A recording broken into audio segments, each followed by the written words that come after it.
Menunggu adalah pekerjaan yang paling membosankan. Bahkan bukan cuma sekedar membosankan, saya mau katakan bahwa menunggu seringkali juga mengecewakan. Kenapa menunggu seringkali membosankan, menjenuhkan, dan mengecewakan?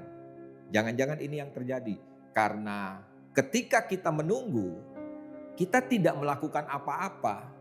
Kita cuma duduk dan tunggu tanpa kepastian. Dan yang kedua, kenapa menunggu seringkali mengecewakan? Karena begini, kita menunggu sesuatu dengan sebuah konsep dalam pikiran kita, sesuatu yang kita harapkan harus terjadi seperti ini.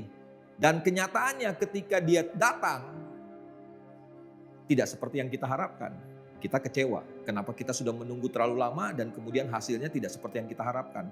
Nah, Bapak Ibu Saudara dikasih Tuhan, firman Tuhan juga ajarkan buat kita, ingatkan buat setiap kita. Perlu setiap kita untuk menunggu atau menanti-nantikan Tuhan. Mazmur 40 ayat yang kedua katakan begini, aku sangat menanti-nantikan Tuhan, lalu ia menjenguk kepadaku dan mendengar teriakku minta tolong. Saya mau pastikan buat setiap kita bahwa penantian kita terhadap Tuhan, terhadap pertolongan, kebaikan, kemurahan Tuhan bukanlah sesuatu yang sia-sia. Harusnya penantian kita kepada Tuhan bukan sesuatu yang menjenuhkan atau bahkan mengecewakan buat setiap kita. Bagaimana caranya?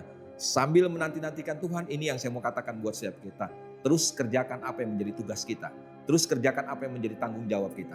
Dan yang kedua, biarkan Tuhan mengerjakan rancangannya buat setiap kita. Jangan paksakan kehendak kita, keinginan kita terjadi.